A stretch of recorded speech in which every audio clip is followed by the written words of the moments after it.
Welcome to our webinar, Optimizing Motion Control System Design through Component Technology Analysis. Or, more succinctly, a motion system is more than the sum of its parts.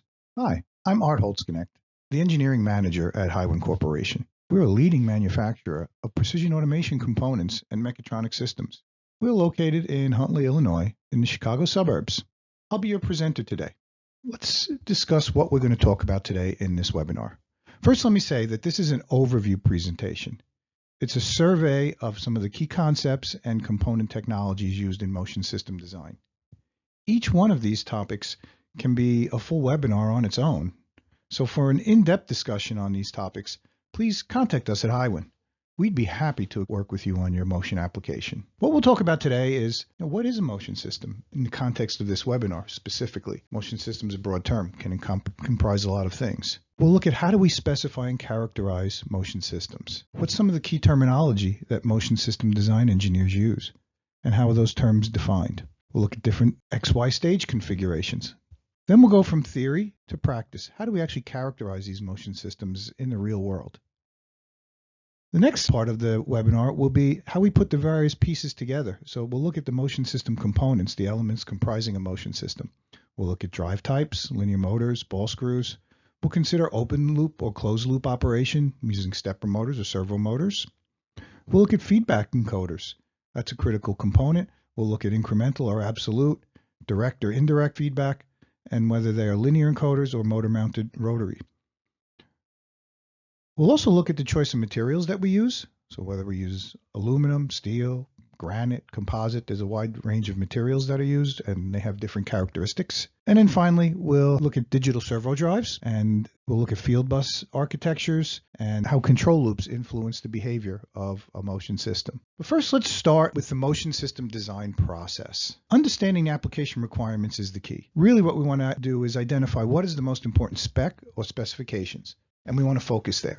Once we know that, then let's consider the best axis configuration that will meet the objectives. And from there, we'll determine an error budget. That is, how much error contribution is allowed from each axis in our system. When we talk about a motion system in this webinar, we're really referring to a complete positioning system that consists of a mechanical system or a mechatronic system with the structural mechanics plus some type of drive elements and some feedback elements, the servo drives, which are the electronics that power the system, and ultimately of the motion controller, which will coordinate the motion of the various servo drives. Vertically integrated motion system suppliers, we understand that each of the component technologies and how they can combine to create an optimized design for an application. So when a complete solution is provided, there's no opportunity for finger pointing when the system doesn't meet a particular specification. You have one source.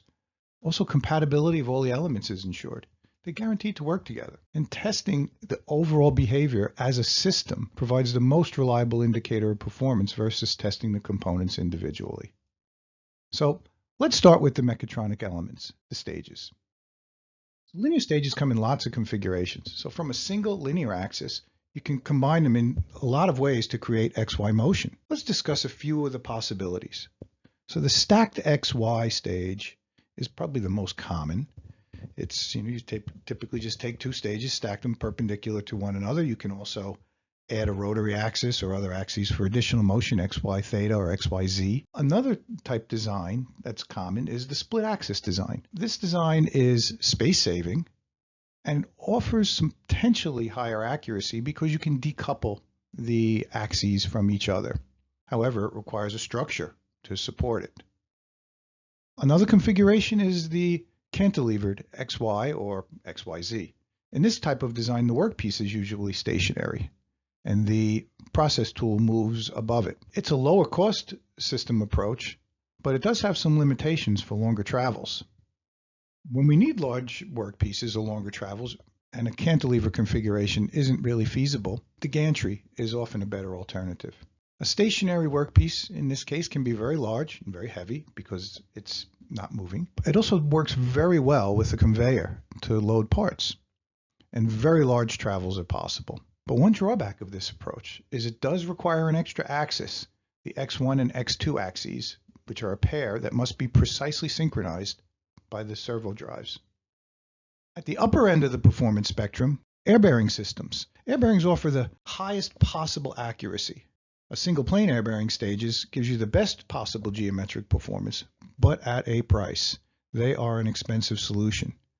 However, they are ideal for high-end semiconductor and life science applications where the ultimate performance is needed, particularly in terms of accuracy and geometric performance down to the submicron level. However, it also requires a clean environment and a supply of clean and dry air. But if you need the best possible performance and you have the budget for it, you can't go wrong with an air bearing stage. Now, in addition to the configurations, motion systems requirements vary widely depending on the type of application. They can go from microns to nanometers. You might have an application in general automation, or maybe a precision positioning, laser material processing, or something like that. Or maybe you are operating in that ultra-high performance realm of semiconductor metrology or genomics and drug discovery. Experienced motion system suppliers will offer these different types of stage designs to provide optimal solutions at the best price-performance ratio for the application. So, with all of this, how do you choose? Well, let's look into the key ways to specify a motion system first. So, if we look at some basic characteristics of a motion system, perhaps footprint, which one is going to be the best to minimize ABI errors? ABI errors, what are they? Stay tuned. We're going to get to that in detail because they're critical to performance. Suffice it to say, we want to keep them to a minimum in our designs. What about our workpiece? Is it large or is it heavy? Do we require long travels? Do we have a high-speed system? Or is cost the most paramount? Cost is always a factor, but really where does it come into play? All of these different characteristics and many more help us to narrow down what type of axis configuration we want to consider in our design.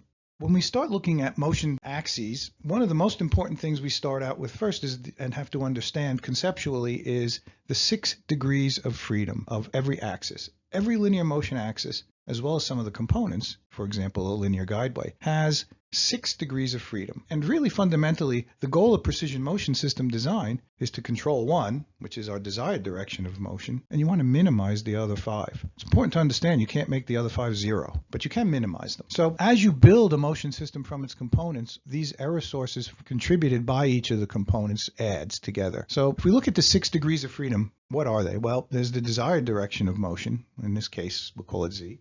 But then there's 5 other components of generally undesirable or unwanted motions. They would be horizontal and vertical straightness, so deviations from the straight line motion. And then there are 3 angular errors, pitch, yaw, and roll. And those are rotations about each of the axes. And those are the ones that really add up, and they're the ones we really want to try and minimize, because those are especially what contribute the most to ABI errors, because they are positioning errors caused by deflections, angular deflections in the motion system. And experienced motion engineers, we know how to design motion systems to minimize those errors. And when you analyze all the errors in a multi-axis system, it starts to get really complicated, and we'll talk more about that in a few moments. But all of those components are used to form the error budget. Here's another illustration of the 6 degrees of freedom. Again, anything other than straight line linear motion results in positioning errors in the overall motion system. So here we can see the travel along a linear guideway bearing. So you can see the desired direction of travel, the linear, you see horizontal straightness and vertical straightness or flatness, and then the 3 angular components of errors, pitch, yaw, and roll. When we build an axis from these components, that axis itself also has 6 degrees of freedom. Linear stages have errors that are the result of the combination of the component tolerances used to build the stage. And what happens is you end up with some uncertainty in your working position due to your geometric errors. You may have the ideal position, but these deflections and deformations will result in some errors. So it's getting really complicated when you combine the axes in a motion system. The geometric errors combine statistically. Each axis has its own 6 degrees of freedom. Plus, there's another term, the orthogonality, otherwise called perpendicularity or sometimes just a squareness, how well we align those axes together. So how do you combine them? How do you add them all up? Well, we may think the best way is just add them all up algebraically. Give me my worst case. That is overly pessimistic. It's also unlikely to occur. All the errors aren't always going to go against you in the same way. And ultimately, it results then in an overly tight system specification in order to minimize them. And that drives cost. What motion engineers do is we add them statistically. An RMS, or root mean squared calculation, is the accepted industry method, and it's a much more realistic estimate of performance. And this is really the foundation of the error budget. In other words, how do I predict the motion system performance at my tool point, or my ideal working position or point of interest? Let's look at three key terms that are used in motion industry a lot: accuracy, repeatability, and resolution. These are kind of the big three specs in motion system. They are independent parameters, but they're often erroneously used interchangeably, but they each have a specific meaning. We're going to discuss each one of these in detail because they are important.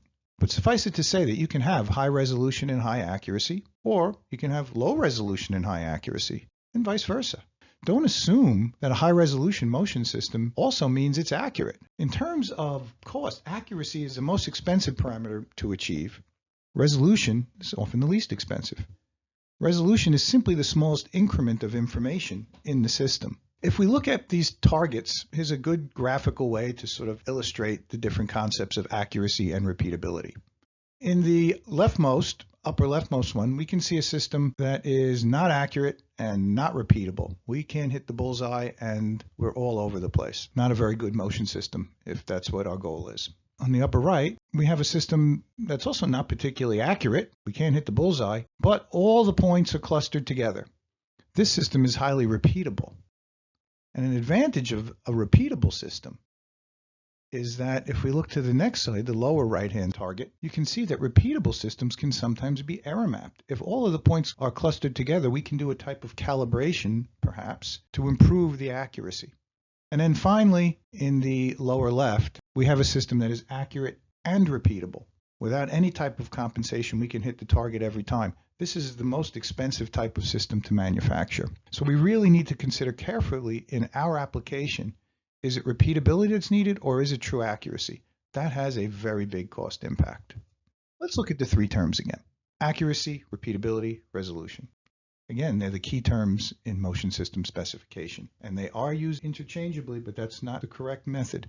They each have specific accuracy. It is the ability to get to a target position within a defined tolerance. An important element of accuracy is that it should be traceable to a measuring standard that's calibrated. Because if we say a system is accuracy, well, we say, well, how do you know? Well, it's been measured with an instrument that I happen to believe is more accurate than the system I'm measuring. Otherwise, which one do I believe? That's the concept of traceability. If we use a gauge, that gauge should be calibrated.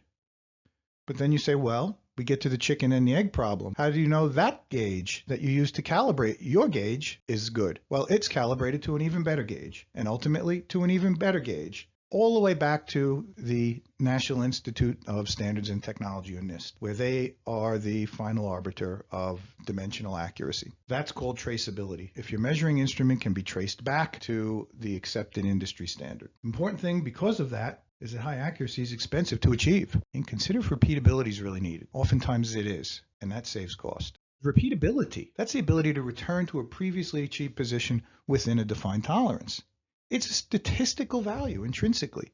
It represents the uncertainty of achieving a target window. And the important thing, again, is that highly repeatable systems can be error mapped to improve their accuracy. You can compensate or calibrate those systems. What about resolution? Resolution, again, is the smallest increment of position information in the system. It's also the smallest programmable increment of motion in a servo system. But just because you can program it doesn't mean you're going to achieve it and you're going to make that kind of motion. And in a digital system, there's no information below the resolution. The information is said to be quantized. In this example here, this illustration, there's a tape measure, common tape measure. It has a resolution of a 32nd of an inch. That's the finest tick mark. But we don't know how accurate it is. How well made is this tape measure? Is it a really expensive, high-grade calibrated one? Or is it a low-cost one that we bought at the local dollar store? Accuracy and resolution are not the same thing, and one does not imply the other. Another important concept is how we make our measurement. Is it direct or indirect measurement? In the feedback system of a motion controller, you can provide a type of encoder. A linear encoder is a device that provides a direct measurement of the payload's position. It's the most accurate method to measure position.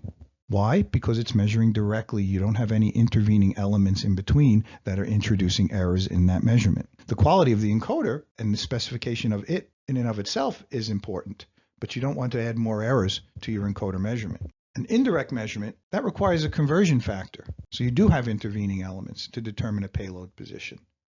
For example, if you've got a ball screw system and you put a rotary encoder on it to measure it, well, your payload position is basically a function of the encoder counts and the lead of the screw. How many millimeters per revolution do I get? And these are subject to errors due to deflections, inaccuracy in the lead of the screw itself, its manufacturing tolerances, wind up, etc. Another important thing about encoders generally is that they can be either incremental or absolute.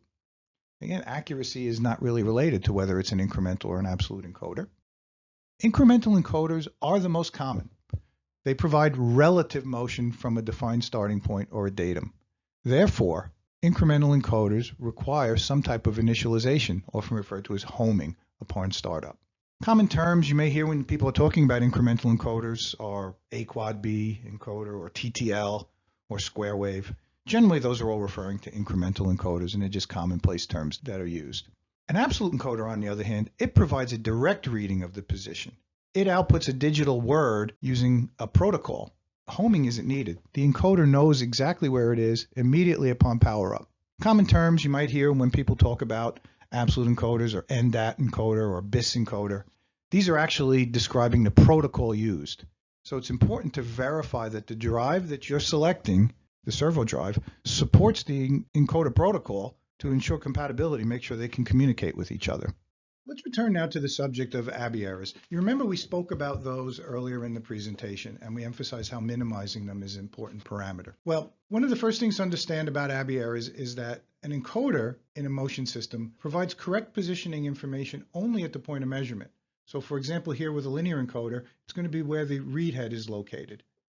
Now, the point of interest in our process, which is often referred to as the tool point, is going to be located some physical distance away from the encoder. It has to be just because we have components in the way and our workpiece and that has some dimensions. So any deflections that are occurring in the motion system, and remember again, those 6 degrees of freedom, they will result in errors at the tool point. So deviations from where the encoder thinks the tool point is versus where it actually is.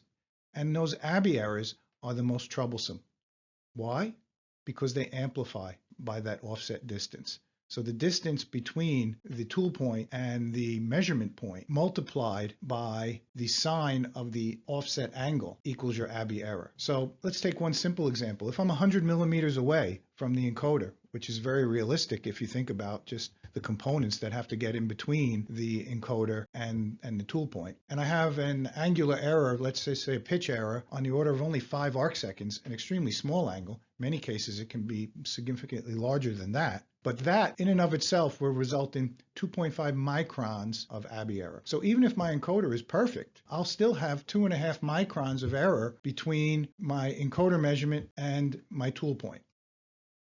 Looking at the next slide here, we can see how this might manifest. So if we move the axis from a nice uniformly supported center position and we move to the extreme of travel, we're going to get some deflection. Here it's kind of exaggerated, but the idea is it's still going to occur. And as it's moved, you can see now 2 sets of dashed lines. The green line represents the encoder position, and the red line represents the ABI error or the deflected position. If we zoom in, we'll get a little bit closer look at that.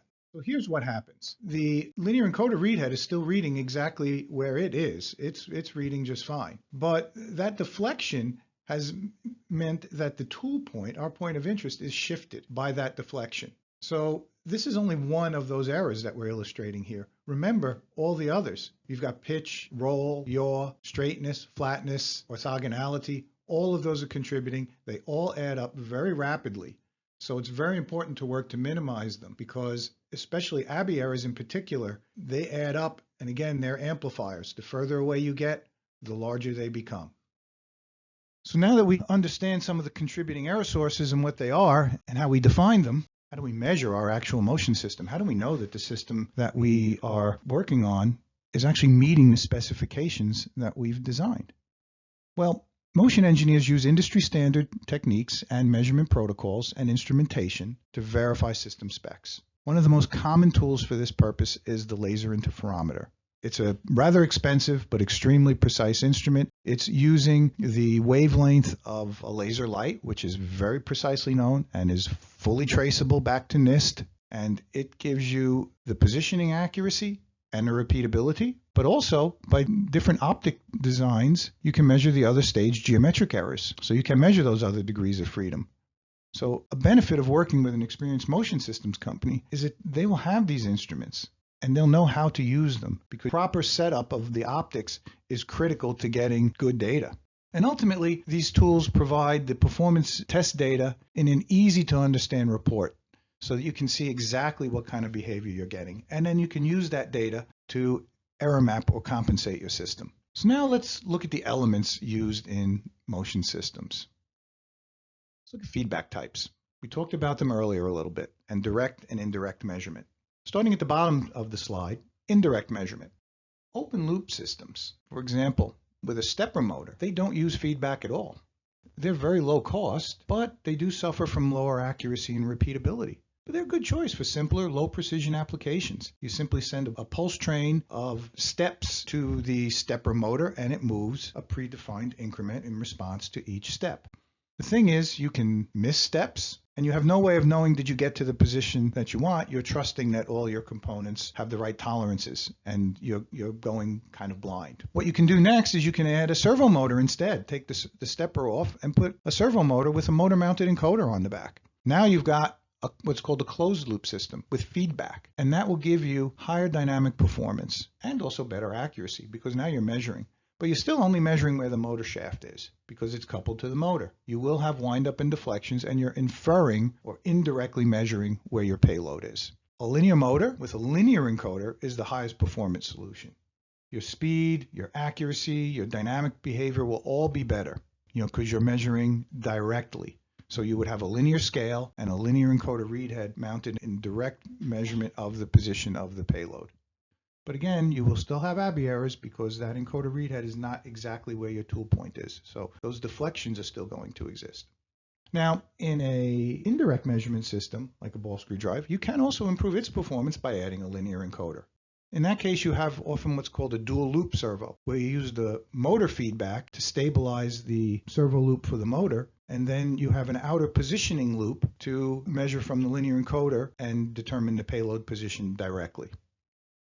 Now let's look at the bearing types that are used in motion systems. So there are many different choices available, so we're only going to focus on a few of the more common ones. Let's first start with the crossed roller bearing. Crossed roller bearings consist of alternately crossed, precisely machined cylinders that ride in a precision ground pair of V-grooves. And they can be either linear or rotary, both types are commonly found. And they provide very smooth motion because of the rolling, non-recirculating bearings. They also can be very accurate because the machining tolerances on the V-grooves can be controlled to extremely tight tolerances. Another type, perhaps the best overall choice for many applications, is the recirculating linear guideway bearing. There are many configurations and different options that are available that make choosing an optimal linear guideway bearing an easy decision in many cases. So the linear recirculating ball bearing linear guideway has a bearing block that rides on a precision guideway. It can be either with ball bearings or, for heavier load capacity, roller bearing versions are also available. They can have very long lengths. You can put the guideway bearings can be joined together to essentially unlimited travel length, and they provide excellent load capacity. Another choice is the ball spline. Ball spline is also a type of recirculating linear guideway, but it's unique in that it can also transmit torque while allowing for linear motion. So by rotating the shaft, we can transmit torque, whereas the linear motion is provided by the ball bearings that are recirculating. Let's focus a bit on the recirculating linear guideway bearing because, again, these are the most commonly used these days, and they are an excellent choice. They're really versatile. You can get very high stiffness from them. You can get excellent accuracy. Load capacity can be extremely high, and you can get a very long service life out of them. Tens of thousands of kilometers is possible. In the linear guideway, the bearing blocks, which are compact, they move with the load. So the reaction of the bearing load to the payload is constant. And you can have multiple bearing blocks on the same guideway, and you can have multiple sets of guideways to uniformly support your load. They're available in a wide range of sizes and styles, from miniature, only a few millimeters in size, all the way to very large, very heavy duty, supporting tens of kilonewtons. They've been around for a long time, and the designs of linear guideways are highly optimized. So you can choose the performance characteristics that are necessary for your application specifically. For example, they're available in a wide range of accuracy grades. You can adjust the preload to get different stiffness or friction. Different lubricants are available for different unique environment conditions. For example, perhaps you're in a clean room, maybe in a vacuum, or perhaps you're operating in a high temperature. Also, different types of sealing are available.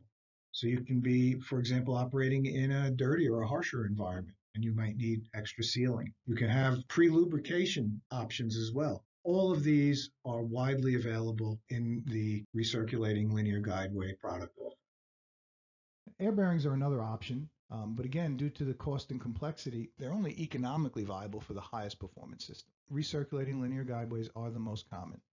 So here's just some typical characteristics that we may need in our motion system. Are we looking for accuracy, friction, smoothness, low maintenance? We need high stiffness, long life. You can see what are the relative merit of one versus the other. Big thing is recirculating linear guideways are often going to be a good solution for performance and oftentimes the lowest cost solution.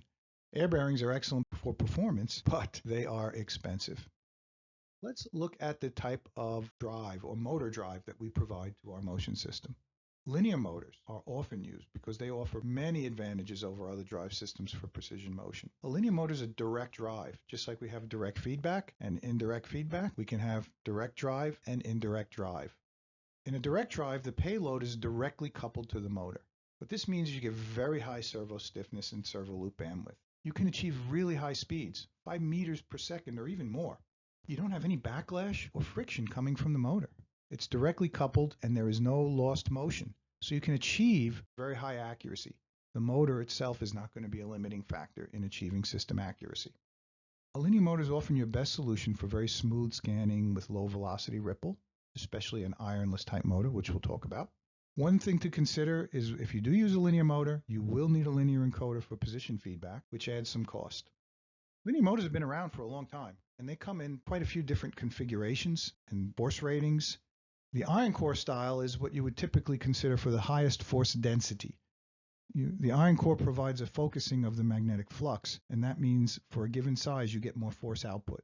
So that makes the iron core motor ideal for high-speed point-to-point applications, where if I need to get from A to B in the fastest possible time. However, the magnetic attraction of the iron in the core of the motor to the permanent magnets in the stator does result in what's called cogging or some ripple, a magnetic detenting force. Modern digital servo drives will offer some cogging ripple compensation to help smooth it out. But really, if you need smooth motion, an ironless motor is going to be your better solution. It offers the smoothest motion because it has no magnetic attraction, or sometimes referred to as magnetic preload. The lack of iron in the motor means there's no cogging at all. This makes it ideal for scanning applications and lighter payloads. However, because it doesn't have iron, it doesn't have something to help focus the flux, so they generally are lower forced motors. The best solution if you have an air bearing system as well, because that magnetic attraction can put quite a high load on the bearing, and air bearings themselves are not particularly capable of high loads. Another type of ironless motor is the tubular shaft motor. That gives it a unique form factor that is sometimes suitable in designs, and they tend to be ironless. Iron core versions also can exist, but most often they're ironless. And you can move either the shaft or you can move the moving coil. The coil can move. And that's the case with all linear motor types. You can move either the magnets or the coil. Linear motors enable multiple carriages on the same structure. So that's a unique characteristic of a linear motor. You can have 2 or more carriages on the same base, and they can be positioned completely independently. So this saves you space and cost. They share a work envelope, so you have to be careful to make sure that you don't program them to crash into one another. Absolute encoders help for that because they always know where they are, so you can easily manage anti-crash logic in the motion programming. These are ideal for pick-and-place applications or high-throughput processes. They save space, and they are very economical. Here you see an example configuration with 2 carriages on the same base, each one supporting a separate z-axis, and each of those z-axes are using tubular shaft motors. What about rotation? We don't always need linear motion. Sometimes we need rotation. In this case, torque motors are often used. A torque motor is a type of direct drive. Often these are employed in rotary stages, rotary positioning tables, and analogous to linear motors, a torque motor positions the load directly without any intervening couplings or gearing, so it is a direct drive. This gives you very high servo stiffness, you get fast moving settle, you can get smooth scanning, you have a direct coupled feedback encoder, so that provides high accuracy capability. You don't have any backlash or any gear wear, so the system has very long life, and you get really direct drive and direct measurement, which is the best possible combination. You can't always use a direct drive. Ball screws are preferable for certain applications, for sure. They're ubiquitous in the precision machinery industry. It's far more prevalent than linear motors, and there's good reasons for that. When applied correctly, a ball screw can provide years of reliable service and excellent performance. They're really the best choice for widely varying payloads because they are indirect, and you have the phenomenon known as reflected inertia. In other words, the load that the motor feels is proportional to the square of the lead of the screw. Also, a ball screw doesn't require an expensive linear encoder. You can use a motor-mounted rotary encoder, and that's a good solution for a lower accuracy, lower cost solution. And they've been around for so long. I mean, there's a huge variety of sizes and leads and load ratings and accuracy grades. Generally, rolled ball screw threads are more economical. Precision ground ball screws are higher accuracy, and they're also a good choice for the highest precision, where you can get the most accurate leads. If we look at some comparison specifications of how we might drive a decision from one type to another, on the left-hand side column, we have some typical characteristics that we might need in our motion system, be it accuracy or backlash or hysteresis, another term for backlash. We need smoothness, again, low maintenance, high frequency response, small step size, or maybe high speed. Or maybe we just need to hold stability. We need to hold very still for imaging or some other process. Are we running vertically? Ball screw is ideal in a vertical application. We can apply a brake to the motor very easily to support that payload. A linear motor, you're going to need a counterbalance. One nice thing about a linear motor, you can go very long travels. In fact, there's really no limit. And then you look at your environment. Is it a dirty environment or a clean environment? And then cost, of course. A linear motor in and of itself is not more expensive than the other choices, but because you need a linear encoder, that needs to be considered in total system cost. Another type of drive is the belt drive. We're not going to really dwell on it here because they're not really used in high precision motion systems. It's less precise than a ball screw or a linear motor, but it's worth considering for certain applications. Low cost, low accuracy mainly, but they're very good for high speed as well, and they work well in dirty environments. Now let's consider one of the most important elements. What materials do we use to construct our motion system? Choosing the right materials is very important. What are some of the things we look for when we want to choose a material? Well, stiffness. How stiff is the material that we're going to use? We want to minimize deflections under load and the resulting Abbey errors. We want the material to exhibit good damping properties. We want it to reduce vibrations which enables faster settling. We want it to have a high natural frequency so that we can keep resonances outside the excitations induced by the motion system, particularly in direct drives like linear motors. We want the material to be thermally stable. So we want to consider its coefficient of thermal expansion and also its thermal conductivity. Is it an insulator or a conductor of heat? Also, what's really important is to pay careful attention to the mechanical tolerances on machined parts and the components that we use. We don't want to over-specify tight tolerances. That adds extra cost. On the other hand, too coarse of a tolerance can deform other parts, ultimately reduce the overall performance. Vibration damping is really important, especially in high dynamic systems, such as those using linear motors. Because the linear motor is capable of such high dynamic performance, it can induce high frequency vibrations into the machine structures. Vibration damping is an important characteristic to consider in this case. Vibrations can also come from external sources, nearby heavy machinery, or road and rail traffic, for example. Polymer composite materials, you can see, are the best in terms of damping overall, but they require a mold, so they're really only suitable for high volume production applications where the cost of a rather expensive mold can be justified. However, you can consider a hybrid structure. For example, a steel profile, which is high stiffness, can be filled with polymer composite, and you can get sort of a combination of specifications. The thing about stiffer materials is they'll have less initial deflection to an impulse or a disturbance, but they may ring for a long time, and that will show up in the settling time and behavior of the system. Here's a brief comparison table of different materials that are often used in precision machines. So we have on the left-hand side a list of materials, commonly used materials. And then we have some parameters, the Young's modulus or the stiffness. How heavy is it going to be? And we want often lightweight structures. The thermal conductivity, is it an insulator or a conductor? And its thermal expansion. Does the material expand a lot or a little? So you can see that there's not one obvious choice that is best in all parameters. There are some unique materials that are specially engineered for precision engineering. You'll notice a material called Invar or a material called Zerodor. And the reason those are chosen is if you look on the far right-hand column, again, thermal expansion, look at how small that number is. Compare it to, say, aluminum and Zerodor. You get a huge difference. So if thermal expansion is an important characteristic, you've got a varying temperature, for example, you may want to consider using Zerodor. But it's not a very good structural material. It's actually a type of glass ceramic.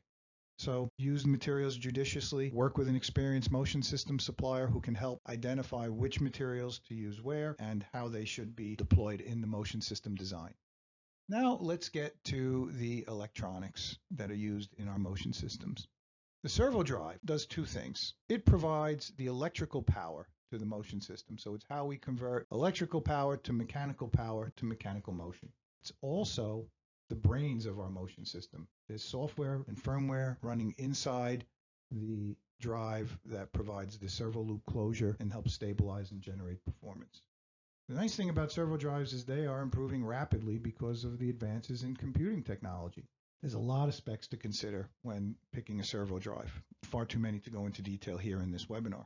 So it's important to work with your motion supplier to ensure that the drive is compatible and it has sufficient power for the application.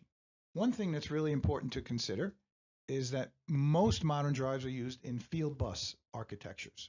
So you may have heard of these, the EtherCAT, which is very popular because it's interoperable. Lots of devices run on an EtherCAT. Others include a Profibus, Modbus, CAN bus, Ethernet IP. So if you're going to use a field bus architecture, of course, you need to ensure that the drives that you're using have the appropriate interface for that field bus. Now, the digital drives that are out there in the market today have a lot of different tuning parameters, lots of adjustments, ways to optimize the behavior of a system. It can be daunting, but some of the advances in computing technology mean that they often include an auto-tuning algorithm that you can use, which will often achieve quite acceptable performance with no need to manually set all the parameters. You might need to tweak a few, but it really reduces the need for servo expertise. You don't need to be a controls engineer that's been studying control loop and dynamics for years and years in order to get a good performing servo nowadays. Used to be the case years ago, not anymore. Also, to make it easier for us out in the field trying to do motion system design, is there's modern servo sizing tools that enable the calculation of motion profiles, and they help you to specify the optimal stage and the motors. So these tools reduce the expertise needed to size and specify the components, and manufacturers will often make them available for customers to use. However, it's always recommended check back with the experts to verify the selection, because it's important to understand that these tools are providing an idealized view of what the system will do. The behavior of the real system in the real world will be different. And one of the things it does depend heavily on is the quality of the servo loop control. So we may specify and design a really beautiful trapezoidal profile in a sizing tool. The actual behavior of the system, it's going to approximate that and be very close to that. But those real world impacts, friction, deflection, stiffness, resonance, all those things are going to come into play, and they're going to influence the behavior and cause deviations from the ideal. In particular, let's look at even how optimized tuning can make a big difference in behavior. On the right-hand side, you see 3 pictures of servo loop performance to that trapezoidal profile. It's all the same system. The only difference is how the parameters were specified and tuned. If it's poorly tuned, you can see ringing and oscillations. The system never calms down. That's wasting a lot of energy, generating heat as well. An overly damped system can result in sluggish performance. You can put a very nice high-performance linear motor, but then if you tune it so much that it's detuned, you're not going to realize the benefit of that linear motor's performance capability. But if you optimize that tuning, you can get quick move and settle, no overshoot, rapid performance. You can also optimize for scanning, for low ripple. So you can use notch filters to remove unwanted frequency disturbances so that the servo itself does not provide output into the system that excites those resonances. So there's a lot of sophisticated features in modern drives. And also, if your servo is well tuned, it's going to quickly stabilize and it's going to reject those disturbance inputs. So here's just an example of a real system, and you can see some disturbance impulse in the left-hand graph, but you can see it rapidly stabilizes, and ultimately in this particular case, it's holding stability of 40 nanometers or 0.04 microns. So a well-designed system and a properly specified servo with optimized tuning, you can get outstanding performance. And this is what's really important in modern motion system design. And working with the experienced motion system suppliers that are out there in the industry, they can help you design a system, choose the right parameters, work within your budget, and give you the performance and predict what performance you can expect and measure it and prove it to you. So with that, we're going to conclude our webinar. Do appreciate you for joining us for this, and thank you very much, and we do look forward to hearing from you.